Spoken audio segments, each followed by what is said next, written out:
the February 25th regular meeting of the Planning Board to order. At this time, I would like to have a motion for the adoption of the agenda. I make a motion. Well, first, are there any changes or additions that's to the agenda? Hearing none. John, your motion. Second. Peter seconds. All right. We'll move right on into old business. And Preston, if you give us an update on the progress of this. Okay, I yeah. appreciate the attachments. Yeah, so what you have in your packet, excuse me, I'm fighting a little bit of a sinus issue, but, so in here you have a list that is my first sort of installment of the address survey that they've recently done. This was done by the officers, and as you'll see, there's some of the, a lot higher failure rate than we had before. Probably close to 90% of the ones that they're saying are non-compliant.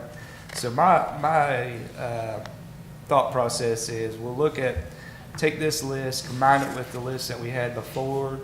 Any addresses that were on that previous list will get this letter.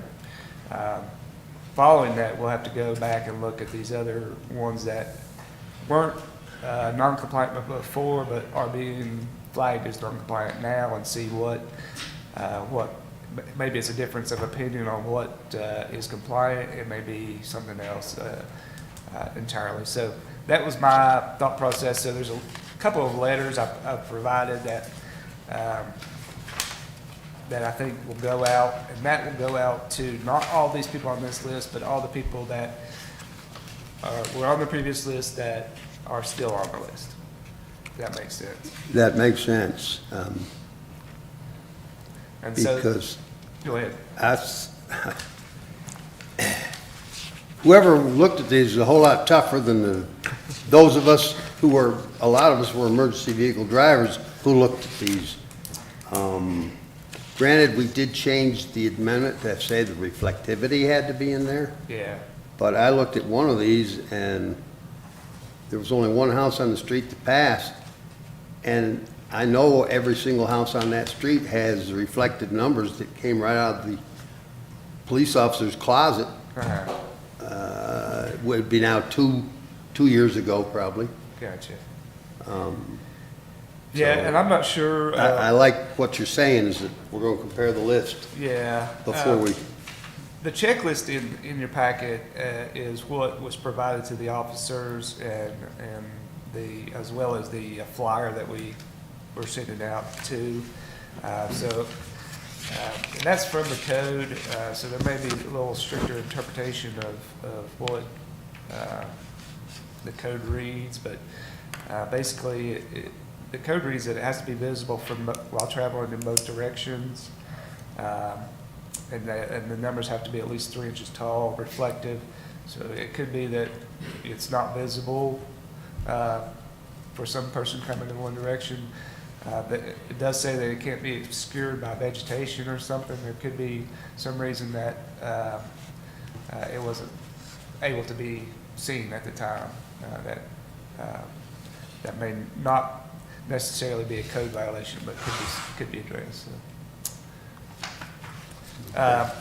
So back to the letter. The letter, I tried to combine our standard notice of violation with some of our previous letters that we had put together. It reads a little more softer than a regular notice of violation, but there are still some things in there that we may want to soften, and that's where I want to get the board's input. Typically on the notice of violation, we give them 30 days, we give them 90 days here. Yeah. And we also mentioned that, that if it's not addressed, there could be fines of $100 per day. That tends to get people's attention, for good or bad. People, will call me and say, hey, I don't want this fine, what do I need to do? Or call me and say, I can't believe you threatened to fine me. So it certainly gets people's attention, but it may not be what we want to do at this first violation letter. Well, I like the letter overall. It's pretty good. I kind of feel like, whoa, you hit the last paragraph of the appeal process, and it's like, wait a minute. It's gonna cost me $350 to know that, I think I am in compliance. And when I saw this, I'm going, ooh, that confirms more that we need a second way for them to be able to Yeah. verify that they're, Typically, people will just give me a call, and I can put something in there. That's our standard violation language. And the reason that's in there is you have to provide a method of appeal. People have to say, if they disagree with my or whoever wrote this, they have to have, their due process has to have a way for them to appeal. And that's the straight out of the code way to appeal.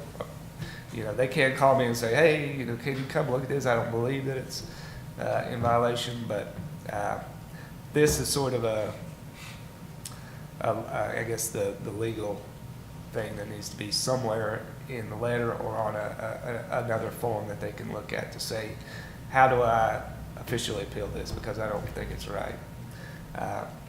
That is if they win the appeal, they get that $350 back, but if they lose, then it's a fee. So,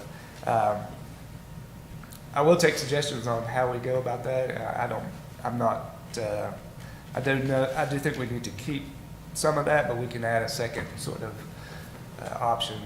If you disagree with this, call me or email me and we can look at it. And then if you still find that you disagree with the official determination, then this is your method of appeal or something. all right, well, I had that now. Are we planning on enclosing the help us help you note with the violation?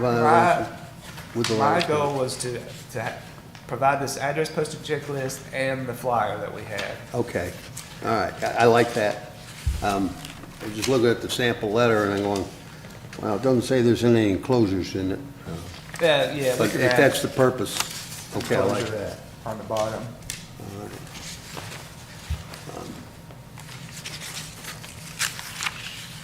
Any other comments? John? Peter? No.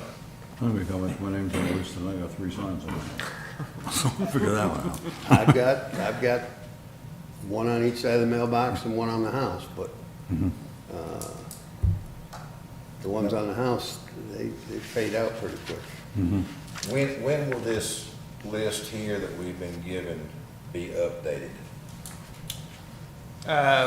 What I'll need to do, what I'm gonna do is combine it with the other list that we have, and then the ones that were on it previously that are on it still. I can provide that to you at probably the next meeting. I'm just inputting this now, going through and adding. There were some addresses that were missing. Those are ones that you see marked in the columns or something.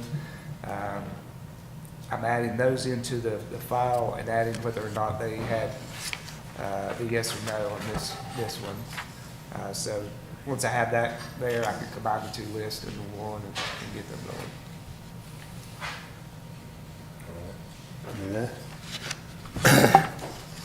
You know, that's having two different people having checked it, by cross-referencing the other list. And I like that, but what I'm seeing here is like, wow. Whoever looked at these is far greater than several of us that looked at them before. Any other comments? No. All right.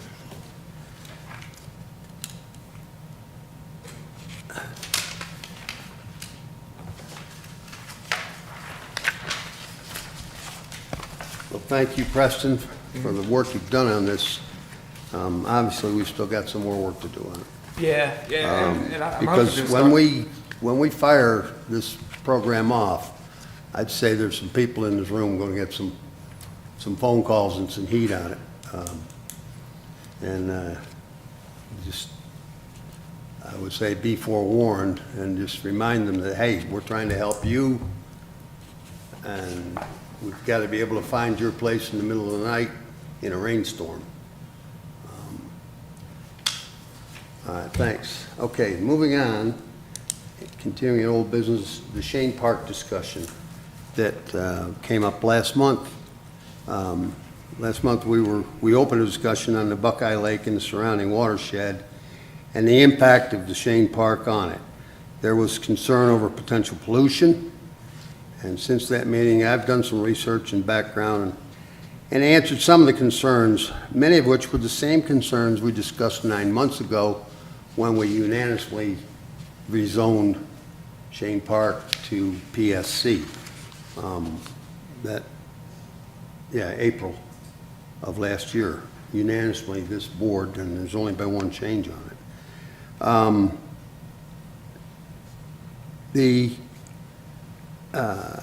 I think we addressed most of those concerns at that time. There was one question that came up last month that I could not answer, and when I referenced Oak Hollow Lake in High Point, and you asked me, what is their backup? Do they have a secondary source? Because Oak Hollow is a huge reservoir for High Point, and it has a marina, it has a golf course on the peninsula, it has a huge grassy park area that faces the lake. And the camping area has hookups for RVs, and it's a huge reservoir for the city of High Point. The other water source I couldn't remember. Oak Hollow is formed by damming Deep River. Downstream from Oak Hollow, just a few miles, is the original dam on the Deep River that is called City Lake Park, because it's a city lake that was the main reservoir for High Point, and it has a big park all the way around it. Preston, you did some research and found that parks around the lake are a pretty good thing, not as opposed to fenced in guarded lakes that some areas have. Yeah, I would say in terms of land use, the park is probably your least intensive, other than a conservation use, which we don't currently have. But when you're talking about intensity of uses, a park is probably your lowest intensity. Because what I'm finding is that we've probably even, the things we've already done down there to combat potential pollution that we have control over. I mean, rebuilding the pump station was the hugest impact that we did. Is that area gonna go under 4 feet of water again sometime? Absolutely. Probably with more frequency than it used to. So I'm satisfied that we zoned it correctly, and I see no point or reason to even go further looking at changing it back, especially when we just did it 9 months ago and said, hey, this is good. That's my opening statement on that project, or keeping the discussion open. All right, on the floor. Sir? Yes, sir. Okay, thank y'all for coming. This is a hot seat problem that we've got going on. I believe Pete has done homework on this. I have done homework on this. The body of water that Pete's talking about is a giant body of water. A giant body of water. I don't know what the setbacks are or the riparian zones. Am I saying that correctly? Riparian. Riparian? Yeah. Riparian is another name for setbacks. If you don't know what that is, that's how much land is between whatever you're building and whatever body of water you're trying to protect. This has a lot to do on slope factor. It has a lot to do on what the soil consists of.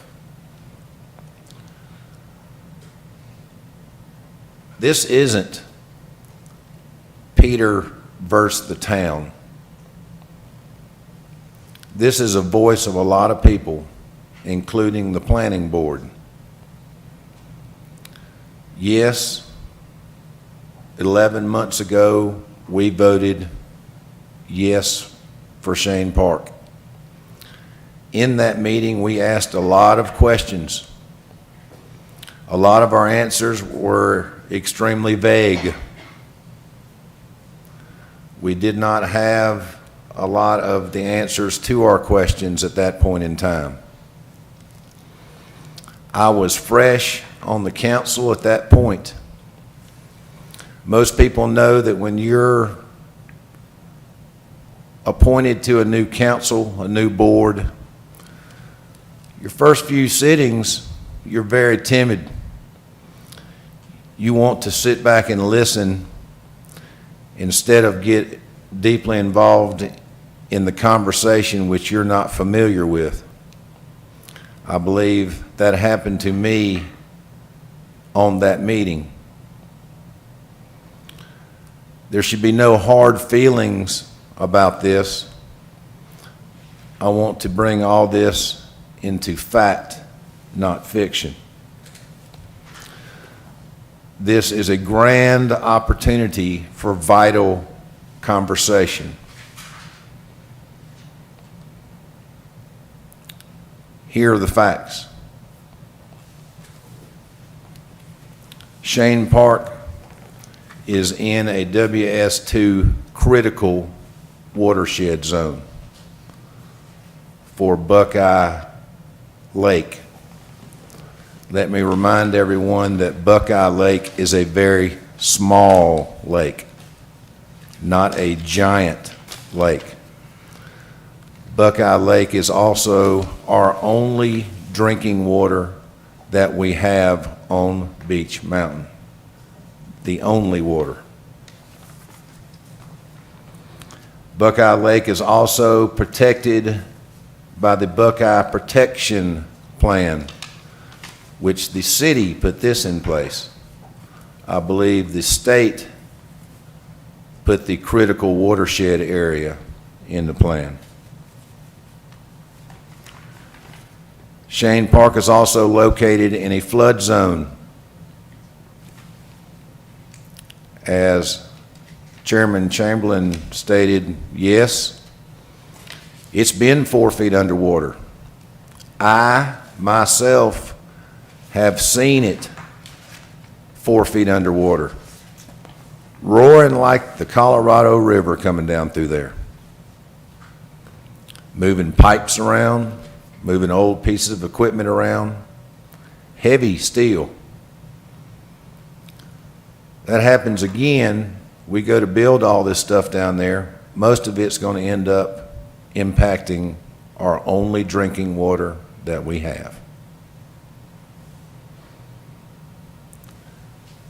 The setbacks for this project were noted at 30 feet.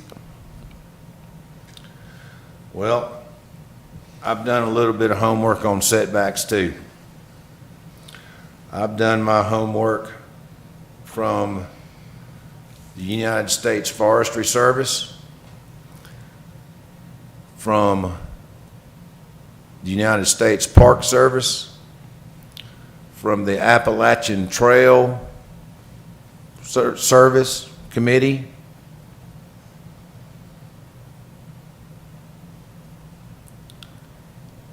nobody allows stuff like this to happen.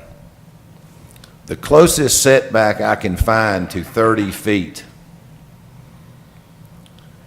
is decently close to us.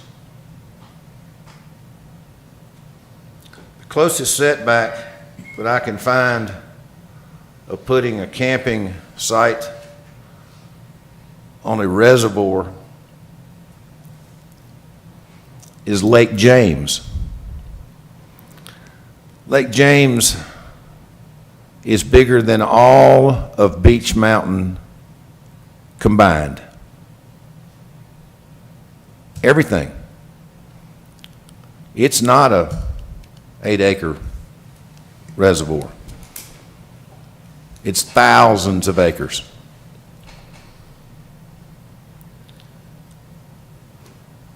Lake James has a 45 to 55 foot setback. Okay? Lake Norman, they have a 200 foot setback.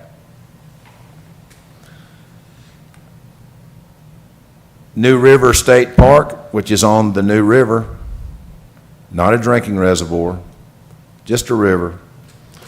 They have a 30 to 55 foot. Again, this is just a river. South Mountain State Park, on their stream that runs through it, 45 to 55 foot setbacks. Appalachian Trail, 100 foot setbacks. Washington Trail Associations, which is a giant recreation association, 200 foot setbacks. Leave No Trace Association, 200 foot setbacks. United States Forestry Service wilderness areas, 50 to 1,320 foot setbacks.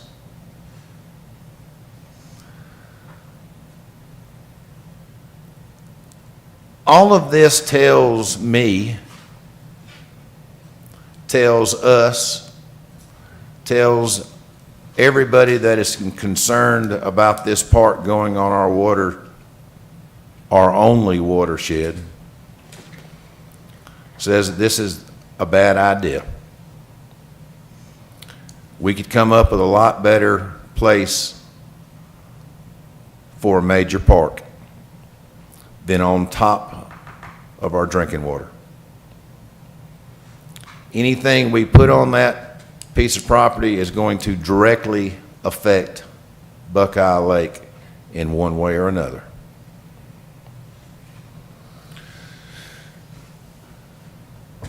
The town's response summaries that we did with a survey,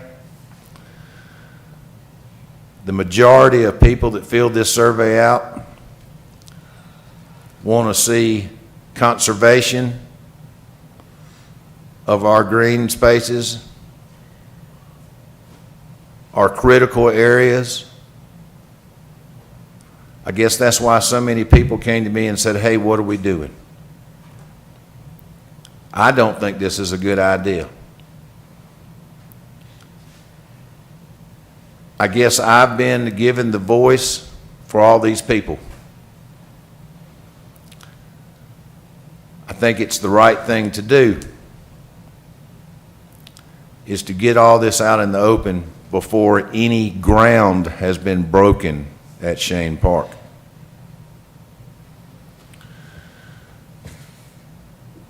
The Planning Board has also just completed our long-term survey, our long-term planning for the town.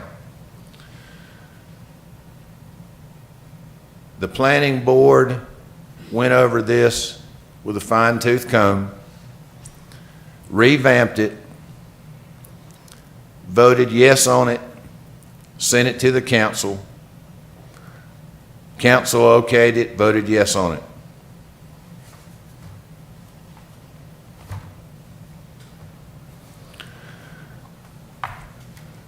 There is a policy in this long-term planning book which is in the recreation side of the planning. This policy number is RG3P3. I just handed the policy to the chair, and I'd like the chair to read this policy out loud, please. Go ahead. Go ahead. Go ahead. I'd like you to read it, sir. All right. Policy RG3, where possible, recreation endeavors help to conserve the natural environment and remain compatible with the environment at all times. Congruent with our focus on the outdoors and our image as an outdoor destination, Beach Mountain recreation facilities should aim to preserve the natural environment that brings it such distinction. This can be done by ensuring environmental ethics are employed in all the department's projects and activities. For example, trail maintenance and construction can aim to minimize erosion. New facilities, when created, can avoid locating in sensitive areas or habitats. I believe that you have that underlined, Peter. One of the most powerful ways this can be done is through the acquisition of land for passive recreation, which support was indicated in the surveys and forms. Now, that says that we want to protect our facilities, but we still want to project good use of the land. And rezoning this to PS2 gives us more control over it and allows us to continue to recreate and preserve. And that's backed up by the Buckeye Lake Protection Ordinance that you mentioned earlier. It's also backed up by the WS2. Correct. And the disturbance that you require on the land. Let me We're already looking at additional water sources. Let me read the part that I had underlined that seems to be read very quietly. New facilities, when created, can avoid locating in sensitive areas or habitats. I don't know how much more sensitive areas do we have on Beach Mountain than the only drinking water that we have. This book also states, if you go back and look at it, several times in it, to protect our natural resources. Well, our greatest natural resource probably here on Beach Mountain is our drinking water. We have one area to get that from, and one area only. I would say this is a pretty sensitive area, an extremely sensitive area. Which is why we rezoned it to PSC, so that we would have more control over it. The last meeting that we spoke about this, in an unofficial vote, all 5 of us were on board. All 5 of us were not. 4 were. I feel that maybe right now I should make a motion to take another vote to make sure the planning board is in line with what we feel should happen to this park.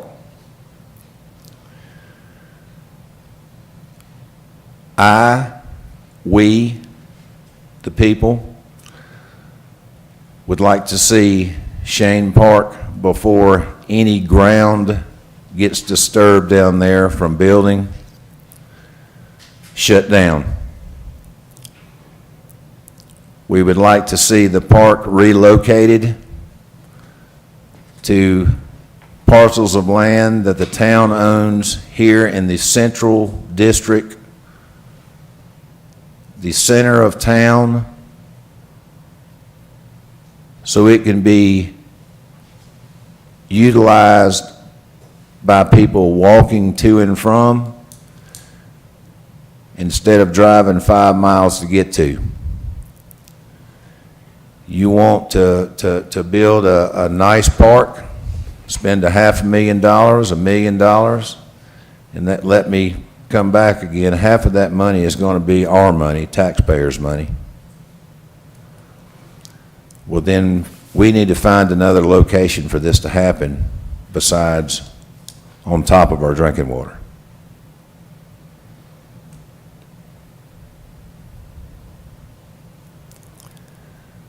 I was taught at a young age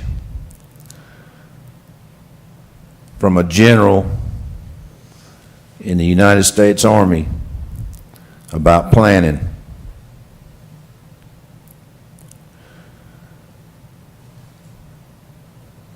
This general I knew very well.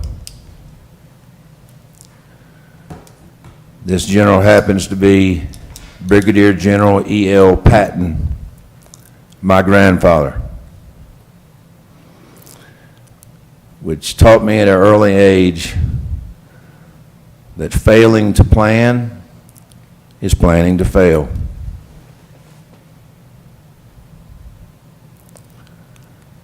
I would like to now make a motion to take a vote to stop Shane Park, to have it relocated to another area, to take Shane Park's property that Dr. Shane gave us, to have it put into a green space, a conservation space, so that nothing can be built on this. This is now a buffer zone for the only drinking water that we have. The new area picked out for this park can be named Shane Park, just like always. The conservation land that I'd like to see that put up under can be put up under the conservation under Dr. Shane and his wife. So we're not dissing Dr. Shane. I think this is a lovely idea. It started off really good. It's just in the wrong spot.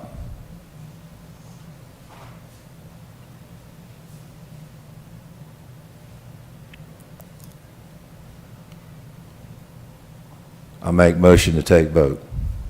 Second the motion.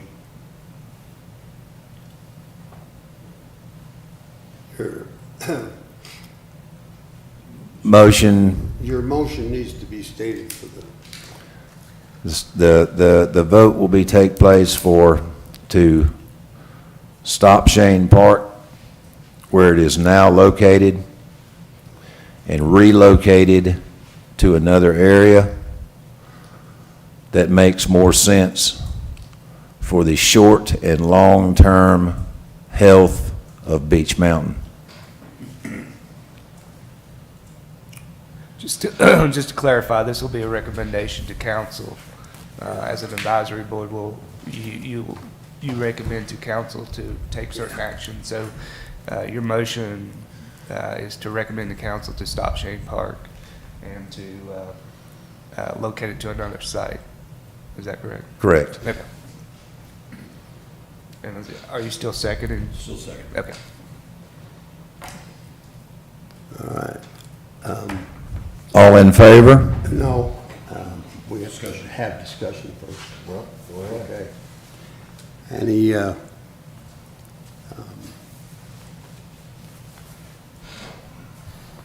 the discussion I would bring forth is that we are really dealing with two different issues here. And the location of Shane Park and the things that we've done so far to protect, I think we're protecting the watershed. You can't protect a watershed if you're in the middle of a flood zone.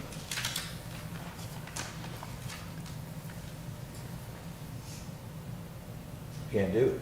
Well, no watershed's protected from a flood. Let me, Even if you have buffer zones, even if you have buffer zones. The only watersheds that are protected are those that are high enough on the hill that they don't flood. That's right, that's right. We've, you know, you're saying we protected it. A few years ago, we went to Genesis Wildlife Center, which was on the opposite side of our drinking reservoir,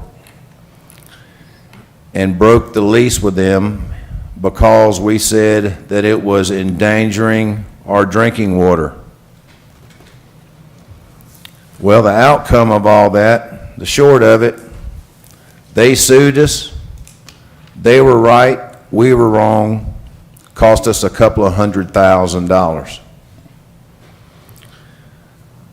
This is right across the way from where we, the town, is now planning to build buildings and a park on the same body of water. At least where Genesis was at, it wasn't a flood zone. It was just running off into our water. The next big flood that comes along, all their stuff's still going to be there.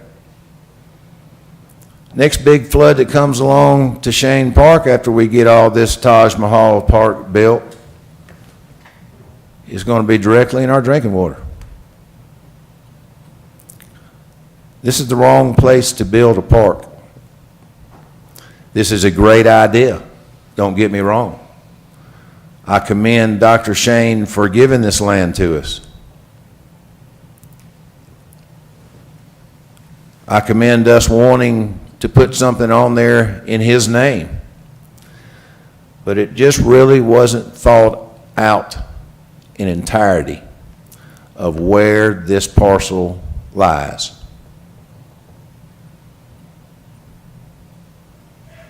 Where is the other location that you're talking about bringing up towards the center of town? We've all heard the argument that, golly, we should have put the maintenance facility down where Buckeye is and put Buckeye up here but that money's already been spent. Right. It's already down the. So what you're saying is, the location of our recreation facilities is in that area. and people argue that today still, that Buckeye Recreation Center is in the wrong area. Yes, they do. And you have other people who say, no, it's in the right area. It's in a future growth area. You know, The other, long-range vision of some is that there'll be a commercial area down there somewhere.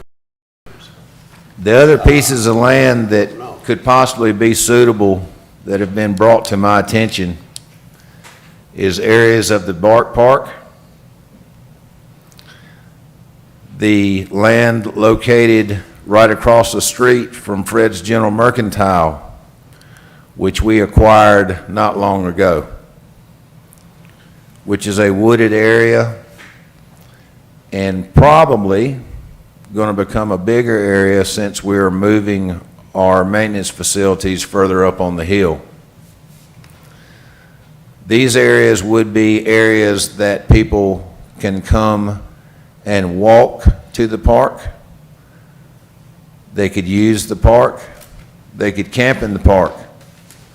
They can easily walk to the store to get water, groceries. They can easily walk to get something to eat from our local restaurants. The gist of this is not where the new place is going to be.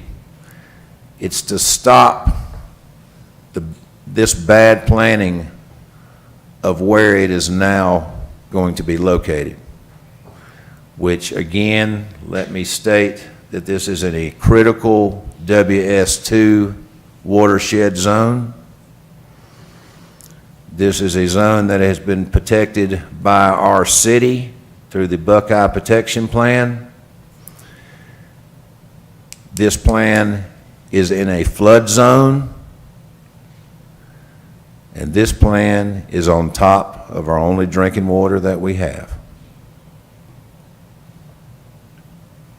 Well, I certainly agree that utilizing and putting parks up here is a good idea because it conforms to our long-range plan, which is, you know, I hope to see swings up by the Bark Park by the end of summer, because that'd be a great place for the kids to, the kite flying kids and all the other children who come here. We've got to continue to support the recreation.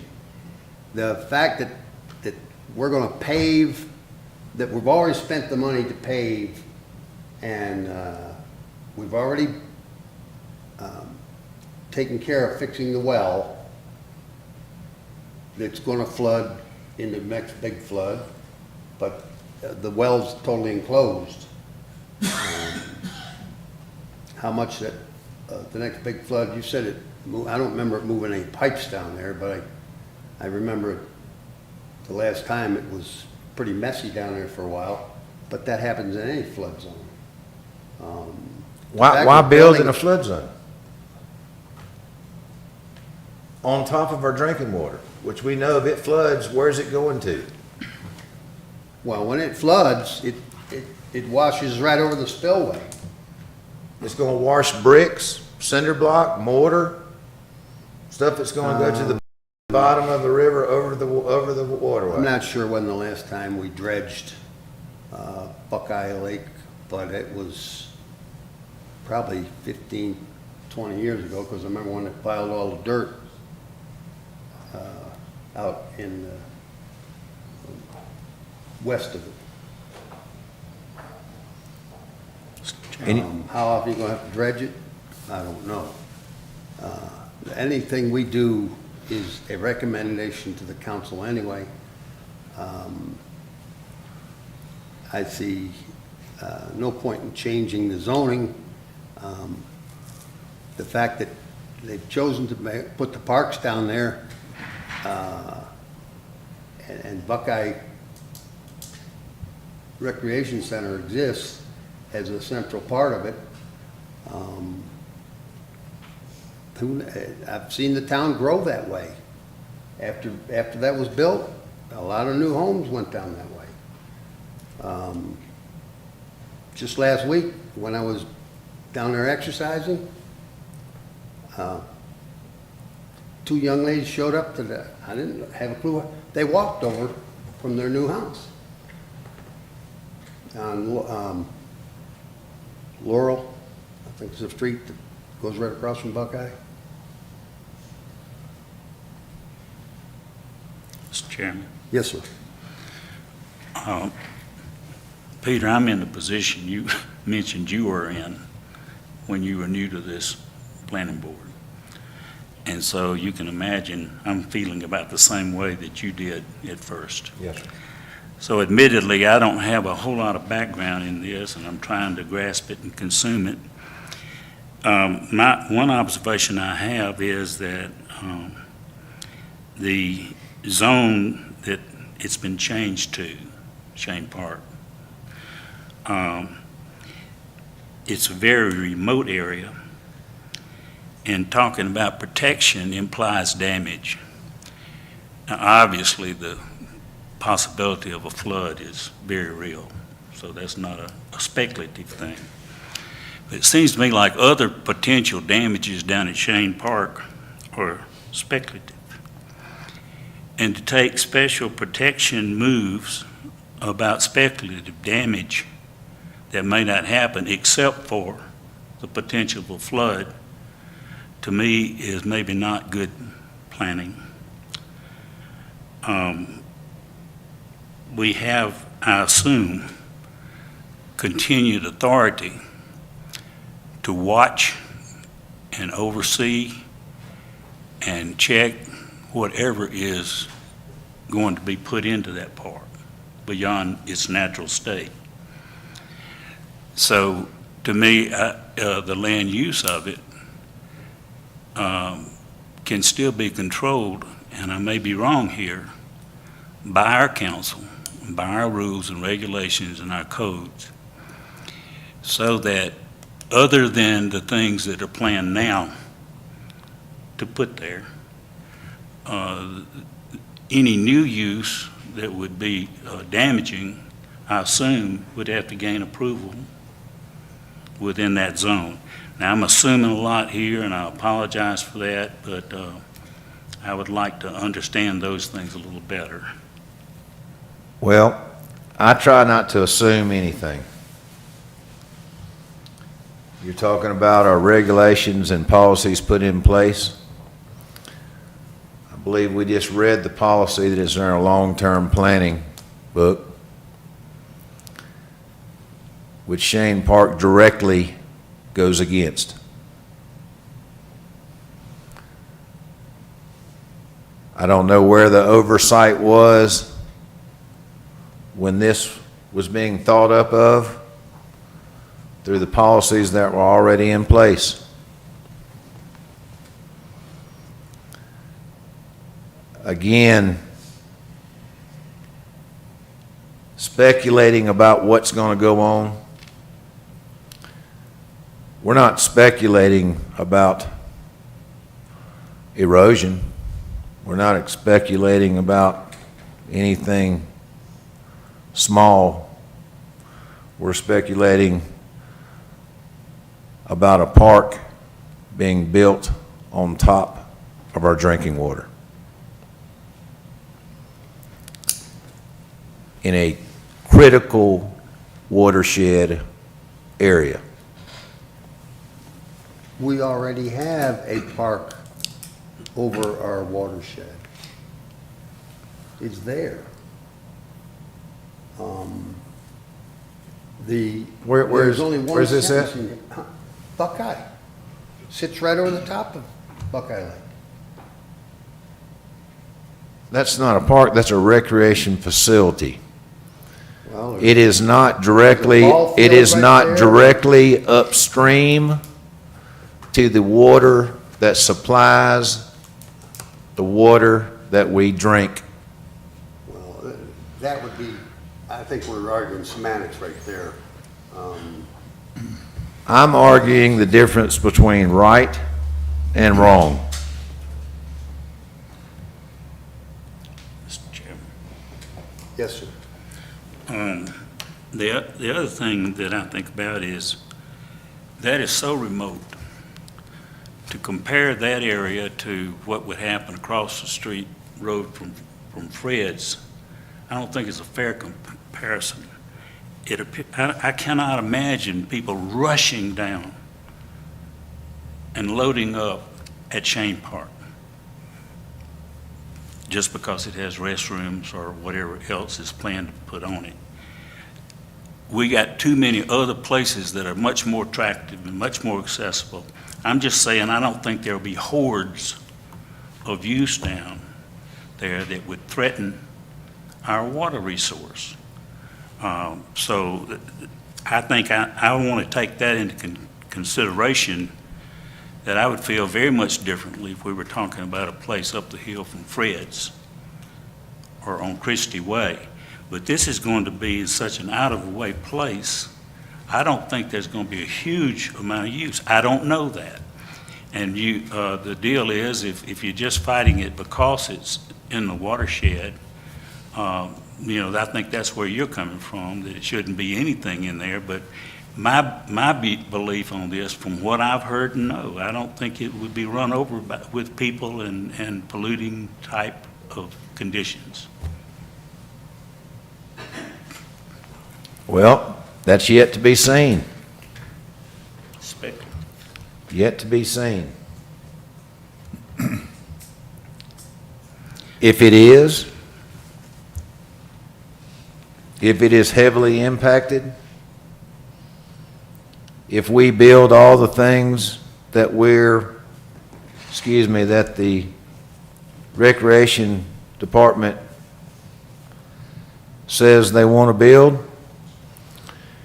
and I'm not sure how many stages it is now.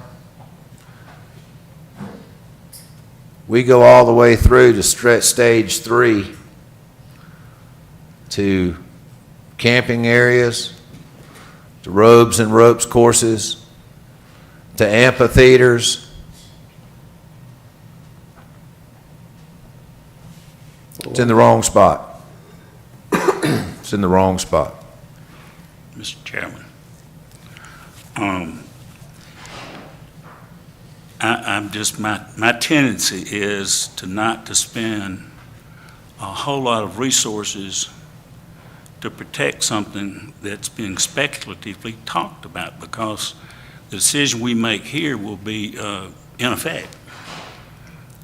And I think we might border on putting something in effect to protect a very speculative possibility. And I'm not certain that's wise to do with what's already been spent and studied and looked at about Shane Park. And I'm probably not well enough versed to make this comment, but it seems like it's time to move on Shane Park.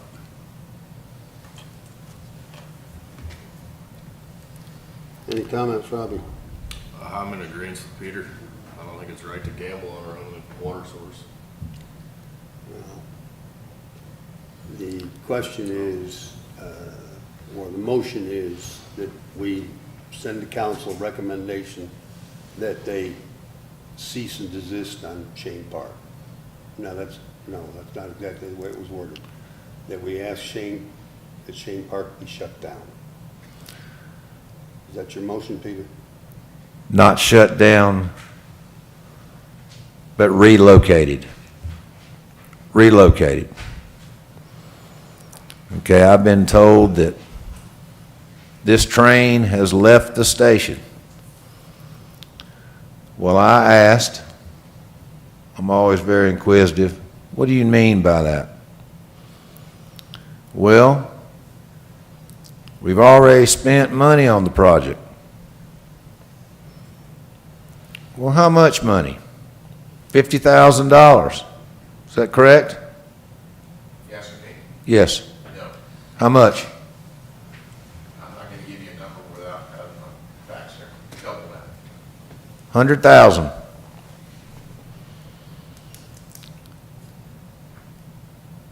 Now, we just had an engineering firm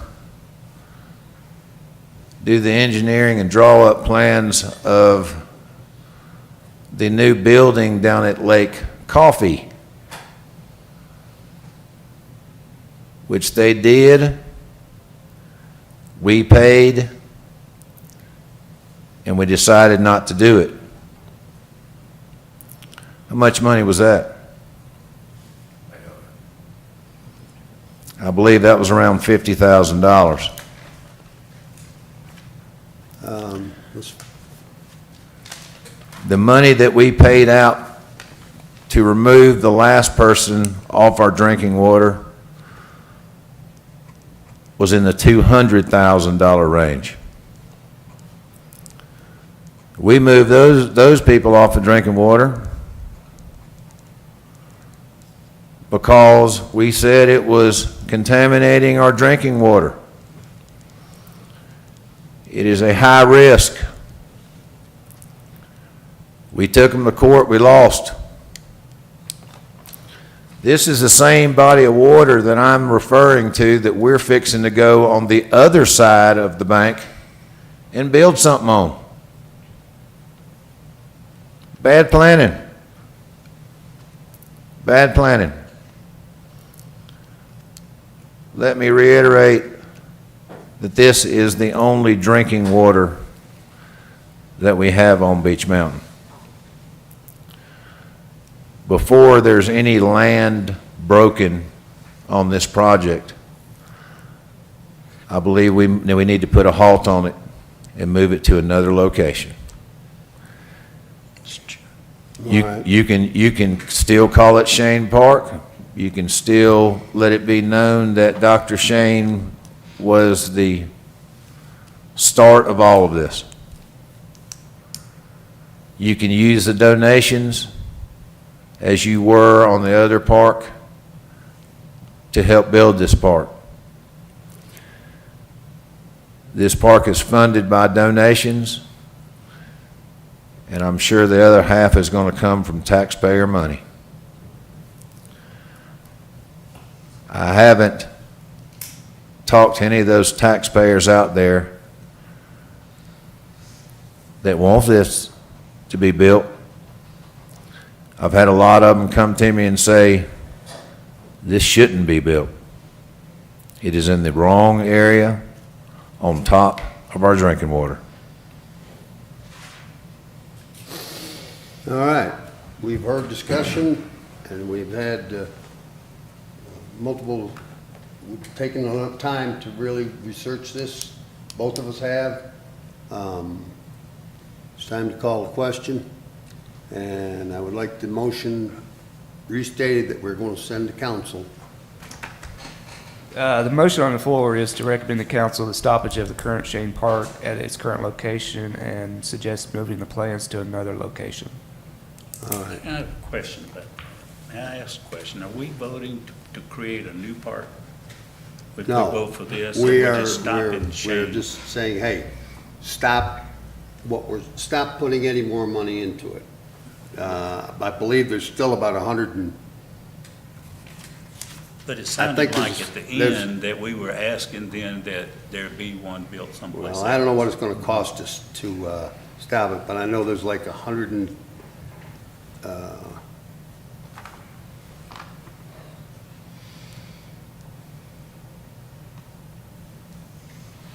Could I get the last part of the motion read? The recommendation was to move plans to another site within the town. If you want to elaborate on that part of the motion, to me, it was stop it at its current location and move it to another location. Correct. Are we prepared to, in that then, we're recommending that there be another location and our park built there?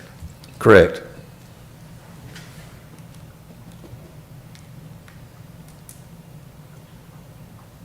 Well, I think we're voting on two things, and yeah, we and I'm not. are, and I'm not comfortable with that. May I offer an amendment to the motion? Yes? Okay, I move that the motion be amended to not include, at this time, building a new park someplace else. The motion was made in this matter because, as I understand, when Dr. Shane gave us this land, the stipulation was to build a park on it. That's my understanding. To keep our word to Dr. Shane that there will be a park built with his name on it, that's the reason for the relocation. May I make a comment? So, you don't want to amend your motion?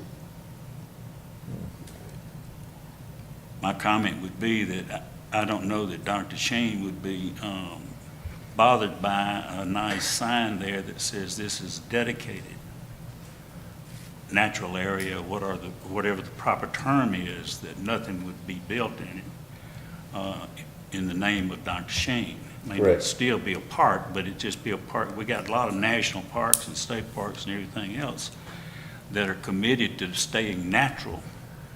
And I would say that it seemed to me like, I can't speak for Dr. Shane, but if that land that he donated was committed to being perennially natural with no other uses, with the path or whatever, I don't know why, and I don't know enough to make this statement, I don't know why that wouldn't be satisfactory to Dr. Shane. Maybe even more desirable. This property should be buffer for our drinking water, not building for our drinking water.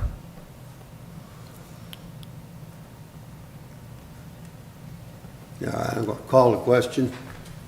We've had the motion reread twice. It will not be amended.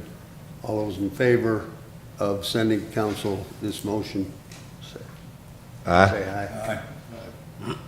3, those are nay. 1, 2. Motion passes 3-2 that we recommend to council that they stop Shane Park And relocate it. and relocate it.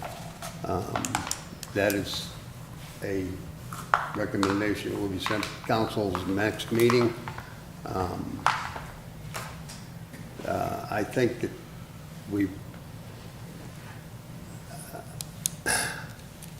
there's a lot of money that's gonna get spent, wasted, that I don't see any point in wasting, Peter. They're gonna cap it at the bathhouse and the parking. And that's all that's gonna be there. Nothing needs to be on that land. I have a question. I'm assuming that all the engineering and things that we paid for the potentially Shane Park will really not be transferable to another location, and similar studies would have to be done at whatever new location is picked. Is that correct? Mm-hmm. I mean, basically, we're just throwing a lot of money down the drain. But that's council's decision, not ours. Ours is just a recommendation. As I stated earlier, there's been a lot of money thrown down the drain on other projects that were seen as not effective, not wanted, for one reason or another. The engineering of the house, bathrooms, meeting area, everything else down at Lake Coffee was done.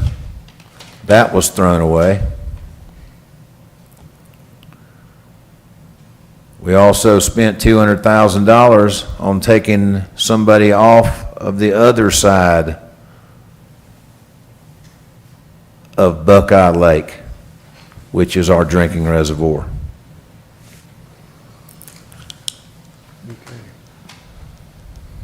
All right, is there any other business to come before this meeting? Our next meeting is scheduled for Tuesday, March 31st at 9 a.m. The chair will entertain a motion to adjourn. Second. All in favor? Aye. Aye.